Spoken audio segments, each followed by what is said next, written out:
출애굽기 18장 1절부터 12절에 있는 말씀으로 큐티인 제목은 구원의 간증입니다. 모세의 장인이자 미디안 제사장인 이드로가 하나님의 출애굽 역사를 듣고 모세를 찾아옵니다.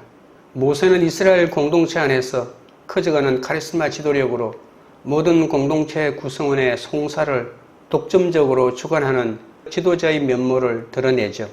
가족들과도 이별한 채 대의 명분으로 자신의 생명력을 탈진시키고 있었습니다. 자신에게 쏠리는 백성들의 아우성을 분산시키고 지도력을 나누어 가질 온유함이 필요한 시점이 다가왔습니다. 바로 그때 미디안의 제사장이자 장인인 이드로의 뜻밖의 방문을 받습니다.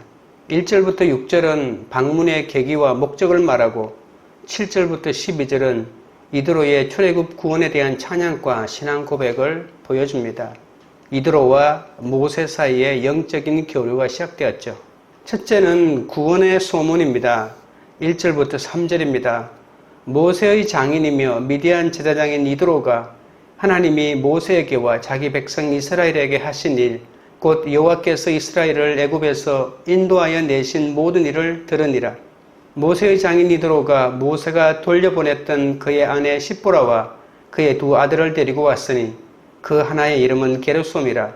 이는 모세가 이르기를 내가 이방에서 나그네가 되었다 하미요. 미디안의 제사장인 이드로가 하나님이 이스라엘을 애굽에서 인도해 내신 모든 일을 들었습니다. 당시 주변 민족에게는 충격적인 사건이라 출애굽에 관련된 소문이 이미 사방에 퍼졌죠. 이스라엘의 하나님 여호와께서 모세와 당신의 백성 이스라엘을 애굽에서 구원하신 사건을 소상한 것까지 훤히 꿰뚫고 있는 이드로는 상당한 영적 경륜과 통찰력을 갖추고 있음을 알 수 있습니다. 이드로는 이제 모세와 그의 가족이 재상봉해야 할 시점이라는 판단을 내리고는 가족을 만나게 해주기 위해 모세의 아내 십보라와 두 아들을 데리고 모세를 방문한 것이죠. 모세는 가족들을 장인 집에 두고 홀로 애굽으로 갔던 것으로 보입니다. 그런데 출애굽기 4장에서는 모세가 하나님의 부르심을 받고 미디안 광야를 떠나 애굽으로 갈 때 아내와 두 아들이 함께 간 것으로 되어 있습니다. 모세가 애굽으로 갈 때 가족들과 함께 갔을까요? 아니면 홀로 갔을까요? 모세가 처음에는 가족과 함께 애굽을 갔다가 어느 시점에 가족들을 돌려보낸 것으로 보입니다. 랍비들은 아론이 모세에게 그의 가족들을 애굽으로 데려가는 것은 어리석은 행동이라고 설득하는 바람에 십보라와 두 아들이 이드로에게 되돌아갔다고 합니다. 모세의 아들들은 게르솜과 엘리에셀입니다. 게르는 나그네란 뜻이고 솜은 그곳에서라는 뜻입니다. 그러니까 내가 타국에서 나그네가 되었다라는 뜻이죠. 여기에서 타국은 미디안이 아니라 애굽을 말합니다. 역사의 모선에 눈 뜨자마자 그가 당한 공경 때문에 모세는 정치의 중심 무대로부터 미디안으로 유배당한 채 40년의 세월을 보내지 않았습니까? 모세는 게르솜이라는 이름을 통해 애굽에서 있었던 과거의 삶을 회상하는 거죠. 게르는 자기 땅이 없이 남의 나라나 남의 땅에 빌붙어 사는 이방인을 말합니다. 모세는 애굽에서 강제 노역에 시달리며 노예 취급받는 히브리인과 자신을 동일시하고 있습니다. 내가 타국인 애굽에서 나그네가 되었다는 모세의 고백은 하나님이 아브라함과 맺으셨던 언약을 생각나게 합니다. 창세기 15장 13절 14절에 보면 여호와께서 아브라함에게 이르시되 너는 반드시 알라 내 자손이 이방에서 객이 되어 그들을 섬기겠고 그들은 400년 동안 내 자손을 괴롭게 하리니 그들이 섬기는 나라를 내가 징벌할지며 그 후에 내 자손이 큰 재물을 이끌고 나오리라고 했죠. 이스라엘이 애굽에서 노예가 되리라는 예언이 성취되었으니 이제 남은 것은 해방의 약속밖에 없었죠. 그래서 모세가 게르솜이라고 첫째 아들 이름을 지을 때 모세는 자신의 신세를 한탄한 것이 아니라는 겁니다.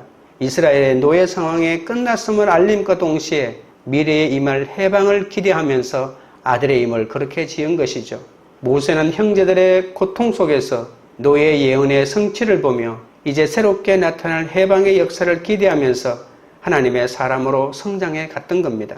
4절 5절입니다. 하나의 이름은 엘리에셀이라. 이는 내 아버지의 하나님이 나를 도우사 바로의 칼에서 구원하셨다 함이더라.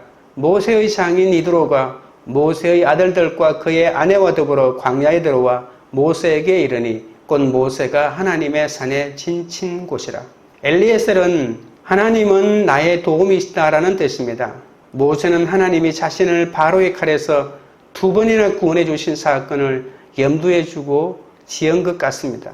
모세는 태어날 때 히브리인의 아들이면 모두 죽이라는 바로의 명령이 천국에 전해졌음에도 극적으로 생명을 보존할 수 있었죠. 또한 장성하여 자신의 정체성이 강제 노역에 시달리는 히브리인이라는 것을 확인하고는 동족을 죽이는 애굽 사람을 쳐 죽이게 되잖아요. 그때도 바로의 칼에서 도망칠 수 있었습니다. 모세는 하나님의 도움으로 2번이나 바로의 칼을 피했죠. 그러나 모세는 자신의 구원으로 만족하지 않았습니다. 애굽에서 바로의 칼에 언제 죽을지도 모르는 동족 히브리인들의 구원을 내다보며 자신의 2번째 아들의 이름을 엘리에셀이라고 부른 겁니다. 모세는 가까이에서 늘 보고 부르는 자식들의 이름을 의미심장하게 붙여놓고 이스라엘의 해방을 바라보았습니다. 이제 모세의 믿음대로 이스라엘의 구원이 이루어진 것을 확인하게 되는 거죠. 앞이 보이지 않는 절망적인 상황에서 희망의 그림을 자식의 이름에 새겨넣고 기도하던 믿음의 사람 모세의 신앙을 우리도 본받아야 할 겁니다. 모세는 그 아들들의 이름처럼 비록 이방에서 객으로 살았지만 이제는 하나님의 도우심으로 대단한 구원의 여정에 함께하게 되었습니다. 적용 질문 드립니다. 내가 듣게 된 구원의 소문은 무엇입니까? 그 소문이 나에게 어떤 영향을 주었습니까? 둘째는 모세의 간증입니다. 6절 7절입니다. 그가 모세에게 말을 전하되 내 장인 나 이드로가 내 아내와 그와 함께한 그의 2 아들과 더불어 내게 왔노라. 모세가 나가서 그의 장인을 맞아 절하고 그에게 입맞추고 그들이 서로 문안하고 함께 장막에 들어갔어. 모세는 장인 이드로가 하나님의 산에 지친 곳에 있는 자신을 방문하자 그를 맞으러 나가서 근동의 관습대로 엎드리고 절하고 입을 맞춥니다. 그들은 서로 안부를 묻고 함께 천막으로 들어가죠. 이드로가 들었던 하나님의 구원 소식인 복음은 이전에 흩어졌던 모세와 가족들을 서로 만나도록 이끌었습니다. 복음은 흩어졌던 하나님의 사람들을 하나로 엮어주는 능력이 있습니다. 이드로와 모세의 아내와 자녀들이 하나님의 구원 사건을 들음으로 하나님의 산에 있는 모세에게 찾아온 것처럼 하나님의 아들 예수께서 이 땅에 오시고 우리를 위해 십자가에 돌아가셨다는 복음이 들려 흩어졌던 하나님의 백성들을 하나님께서 임재하는 곳으로 불러 모아야 할 것입니다. 복음에는 그런 능력이 있는 것이죠. 8절입니다. 모세가 여호와께서 이스라엘을 위하여 바로와 애굽 사람에게 행하신 모든 일과 길에서 그들이 당한 모든 고난과 여호와께서 그들을 구원하신 일을 다 그 장인에게 말하며 모세는 장인에게 여호와가 이스라엘을 위하여 바로와 애굽 사람들에게 하신 모든 일을 구합니다. 그리고 길에서 겪은 모든 고생, 그리고 여호와가 자기를 어떻게 구원해 주셨는지 모든 일도 다 구합니다. 자신이 그동안 체험한 하나님의 은혜를 간증한 것이죠. 이런 간증은 하나님이 나에게 주신 은혜를 다른 사람과 나누는 좋은 방편이 됩니다. 간증은 믿는 사람에게는 그 신앙을 더욱 굳게 하여 성숙한 신앙에 이르게 하고 믿지 않는 자들에게는 하나님의 어떠하심을 깨닫고 하나님을 믿는 신앙을 가질 수 있도록 도와주는 것이죠. 모세가 여호와의 구원을 처음에는 여호와께서 이스라엘을 위하여 바로와 애굽 사람에게 행하신 모든 일이라면서 일반적으로 말합니다. 그러다가 길에서 그들의 당한 모든 고난과 여호와께서 그들을 구원하신 일이라고 구체적으로 설명하는 것이죠. 이렇게 점청법으로 모세는 여호와의 구원을 더 강조하면서 그 간증을 이어갔던 겁니다. 우리도 하나님의 증인으로서 주께서 행하신 일을 증거해야 합니다. 진실한 증거는 또 다른 증인을 낳게 되는 것입니다. 적용 질문 드립니다. 하나님의 증인으로서 나는 어떻게 간증을 전하고 있습니까? 내가 간증을 전해야 할 사람은 누구입니까? 셋째는 구원의 기쁨입니다. 9절부터 11절입니다. 이드로가 여호와께서 이스라엘에게 큰 은혜를 베푸사 애굽 사람의 손에서 구원하심을 기뻐하여 이드로가 이르되 여호와를 찬송하리로다. 너희를 애굽 사람의 손에서와 바로의 손에서 건져내시고 백성을 애굽 사람의 손 아래에서 건지셨도다. 이제 내가 알았도다. 여호와는 모든 신보다 크심으로 이스라엘에게 교만하게 행하는 그들을 이기셨도다 하고, 모세의 간증을 들은 이드로는 이스라엘에게 큰 은혜를 베푸셔서 애굽 사람의 손에서 구원해 주셨음을 기뻐하며 여호와를 찬양합니다. 여호와를 찬송하리로다. 너희를 애굽 사람의 손에서와 바로의 손에서 건져내시고 백성을 애굽 사람의 손 아래에서 건져셨도다 라고 하는 이 찬양 속에 이도로는 백성을 애굽 사람의 손에서, 바로의 손에서, 애굽 사람의 손 아래에서 건져셨다라고 하는 똑같은 표현을 무려 3번이나 반복하면서 강대국 애굽의 손아귀에서 구원받았다는 사실을 강조하고 있습니다. 모세의 장인 이드로는 원래 이방신의 제사장으로서 하나님을 믿는 신앙이 없었죠. 그런 그가 모세에게 구원의 간증을 듣고 기쁨으로 여호와를 찬송하는 겁니다. 11절에 보시면 내가 이제 여호와를 알았도다 라고 하는 말은 나는 여호와를 알지 못한다고 말한 바로의 태도와 너무나 대조를 이룹니다. 안다라고 하는 히브리어로는 야다인데 단지 지식으로 이해하는 것이 아니라 체험으로 깨달아 인정한다는 뜻입니다. 출애굽 구원 역사를 듣고 이드로는 여호와 하나님을 아는 지식이 한 단계 더 도약하게 되죠. 이스라엘의 하나님 여호와는 모든 신보다 크심으로 이스라엘에게 교만하게 행하는 자들을 이기셨다는 뜻을 깨달았던 겁니다. 이드로는 모든 신들보다 뛰어난 여호와 하나님의 위대성을 깨닫습니다. 히브리어 원어에 보면 신을 복수로 언급하고 있는데 그 당시 여러 신을 숭배하는 다신 사회임을 전제하고 있습니다. 미디안의 제사장이었던 이드로는 여호와가 다른 어떤 신들보다 위대한 신이라고 하는 사실을 고백합니다. 하나님이 어떤 분이신지를 깨닫고 찬송할 뿐만이 아니라 진실한 마음으로 신앙 고백을 하는 단계까지 그의 신앙이 성장한 겁니다. 이드로의 신앙 고백은 출애굽기의 중심 주제입니다. 하나님은 애굽에서 마지막 10번째 재앙에서 밤에 애굽 땅을 두루다니며 사람이나 짐승을 막론하고 애굽 땅에 있는 모든 처음 난 것을 다 치고 애굽의 모든 신을 내가 심판하리라 나는 여호와라고 말씀한 적이 있습니다. 이스라엘은 물론 애굽 사람들과 미디안 사람인 이드로마저 여호와만이 진정으로 살아 역사하시는 하나님이심을 인정해야 합니다. 17장에 등장하는 아말렉 사람들도 이런 여호와 하나님의 위대함을 소문으로 알았을 텐데 어처구니 없게도 이스라엘이 애굽을 빠져나온 지 오래되지 않아 굶주리고 지쳐있을 때 갑자기 뒤에서 습격하게 되죠. 그러나 여호와 하나님은 이런 아말렉마저 완전히 물리치게 하셨습니다. 12절입니다. 모세의 장인 이드로가 번제물과 희생제물들을 하나님께 가져오매 아론과 이스라엘 모든 장로가 와서 모세의 장인과 함께 하나님 앞에서 떡을 먹으니라. 이드로는 고백을 마친 후 희생제사를 주관합니다. 번제는 봉헌물 전부를 태워서 냄새로 드리는 제사입니다. 이는 하나님께 감사드리며 온전히 바친다는 뜻으로 하나님의 주권에 모든 것을 맡긴다는 것을 나타냅니다. 희생제는 봉헌물의 귀중한 부분인 기름만 태우고 나머지는 제사에 참여한 사람들이 함께 나누어 먹는 제사입니다.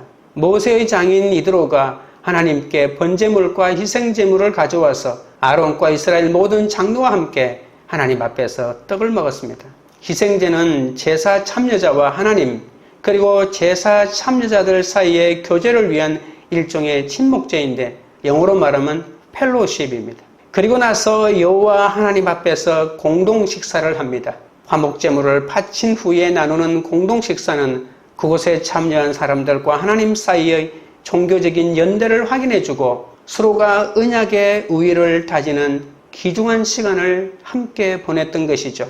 애굽 사람과 아말렉 사람과 미디안 사람 사이에 날카로운 대조를 눈여겨보아야 합니다. 여호와 하나님을 인정하지 않고 그분의 백성들을 억압하거나 잠시 풀어주었다가 다시 죽이기 위하여 달려오는 애굽 군대는 하나님이 일으킨 엄청난 심판으로 홍해에 수장되었습니다.